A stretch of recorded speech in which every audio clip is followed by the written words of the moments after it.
নমস্কার বন্ধুরা, আশা করছি আপনারা সবাই ভালো আছেন এবং দেখছেন অনলাইন এডু স্টাডি পয়েন্ট। আমি মিলন, সকলকে স্বাগত জানিয়ে শুরু করছি আজকের এসএলএসটি ডকুমেন্ট ভেরিফিকেশন নিয়ে আলোচনা। তো আপনারা তো গত কয়েকদিন ধরে বিভিন্ন খবরের কাগজ, news channel, social media, YouTube বিভিন্ন জায়গায় দেখছেন যে একটা জিনিসে ঘোরাফেরা করছে, ডকুমেন্ট ভেরিফিকেশন আগে হচ্ছে, ডকুমেন্ট ভেরিফিকেশন আগে হচ্ছে।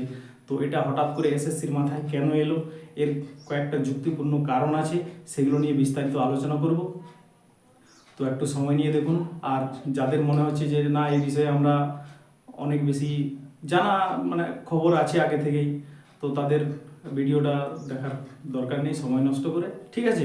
যাদের মনে হবে যে একটু আলোচনাটা শোনা দরকার, তারা শুনতে পারেন আর কি।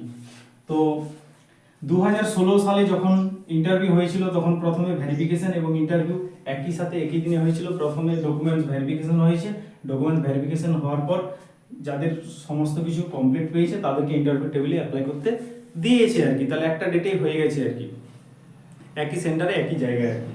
কিন্তু এবারে এসএসসি চাইছে যে না, ডকুমেন্ট ভেরিফিকেশনটা আগে করব, তারপরে ইন্টারভিউ লিস্ট তৈরি করব আর কি। এটা কেন করছে?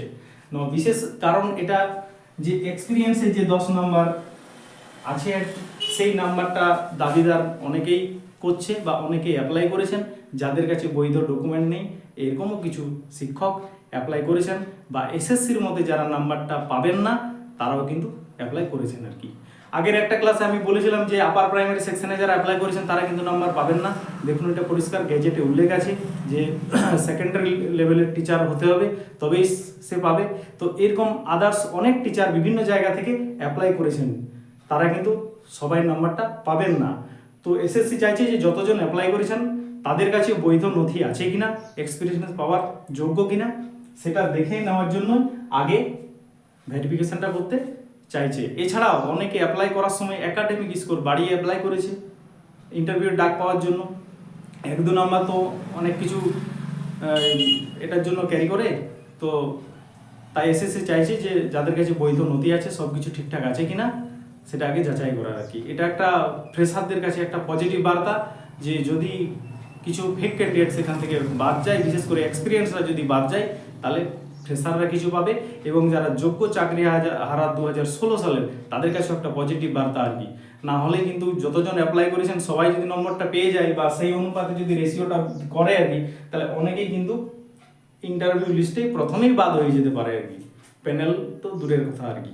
তাহলে ইন্টারভিউ লেভেলে যাতে যোগ্য প্রার্থীরাই অ্যাপ্লাই করে, এই যে 100 জনের পেছনে 160 জন যে ডাকবে, এই 160 জনই যেন যোগ্য বৈধ প্রার্থী হয় আর কি, যাদের কাছে প্রপার ডকুমেন্ট আছে আর কি, তারা যেন ডাক পায়। এখানে যেন কিছু ভুতুড়ে ক্যান্ডিডেট যাতে না ঢুকে যায় বা ফেক ক্যান্ডিডেট যাতে না ঢুকে যায়। ফেক ক্যান্ডিডেট কি হবে, যদি এখানে যদি জায়গা করে নেয় তাহলে 160-160-এর মধ্যে যারা কাট অফে আসতে পারবে না, অথচ যাদের কাছে সব কিছু বৈধ আছে তারা কিন্তু বাদ পড়ে যাবে। এরপর পরে এসএসসি সেটা যদি ইন্টারভিউর সময় বাদ দেয় তাহলে আর একটা এসএসসির কাছে ঝামেলা, তাদেরকে সেই অনুপাতে ডাকতে হবে। বা যদি না ডাকে তাহলে কিন্তু যারা ডাক পেলো না তারা কিন্তু বাদ পড়ে থেকে গেল, তাহলে তাদের কাছে একটা খুবই সমস্যার সৃষ্টি করবে বা একটা দুঃখের ব্যাপার আর কি। পরে এসএসসি সেটা নিয়ে ঝামেলায় পড়তে পারে, বিভিন্ন মামলা হয়ে যেতে পারে আর কি। তো যার জন্য এসএসসি চাইছে যে ভেরিফিকেশনটা আগে করে নিতে আর কি।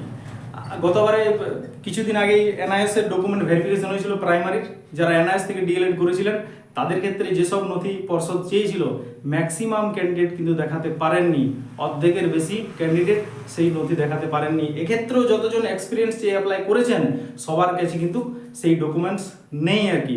আর যাদের কাছে ডকুমেন্টস থাকলেও এসএসসির মতে যে যোগ্যতাগুলো তারা চেয়েছে, যে স্কেলটা দেখতে চেয়েছে আর কি, যেমন সেকেন্ডারি লেভেল না হলে এক্সপিরিয়েন্স নাম্বার দেবে না, সেটা কিন্তু সবার কাছে সেই লেভেলের সবাই টিচার নন আর কি। কাজেই সেখান থেকে অনেকেই বাদ পড়বেন, যার জন্য এসএসসি চাইছে যে ইন্টারভিউ লিস্টে যেন কোনো ফেক ক্যান্ডিডেট না ঢুকে পড়ে, সেটা যেন আগেই বাদ দেওয়া যায়।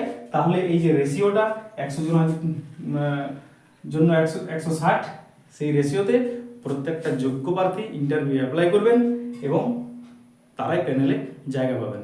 তাছাড়াও আপার প্রাইমারিতে দেখেছেন আপনারা যে 2 জন শিক্ষক কাউন্সেলিংয়ের সময় ধরা পড়েছে আর কি, বৈধ নথি না দেখাতে পেরে আর কি। তারা যে সার্টিফিকেটগুলো অ্যাপ্লাই করেছিল বিভিন্ন ইউনিভার্সিটি থেকে, সেখানে সেগুলো তাদের বৈধতা নিয়ে স্বীকার করেনি, ফলে সমস্যা সৃষ্টি হয়েছে।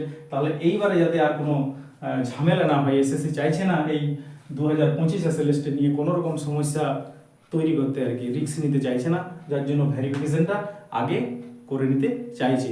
এরপর বলি ভেরিফিকেশনে কী কী ডকুমেন্টস লাগবে, এ নিয়ে আমি আগে একটা ভিডিও করেছি, সেখানে দেখে নিতে পারেন।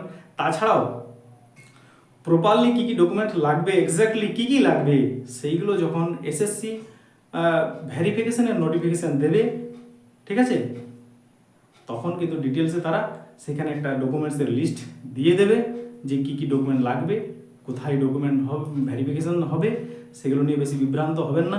এরপর ওয়েবসাইটটা ফলো করুন। কাট অফ নিয়ে অনেক বন্ধু আমার রিকোয়েস্ট করেছেন যে কাট অফ বলুন আর কি। তো আর দেখুন এক্স্যাক্টলি কি কাট অফ সেটা তো কারো পক্ষে সঠিকটা বলা সম্ভব নয়, আমরা একটা সেফ স্কোর বলতে পারি আর কি।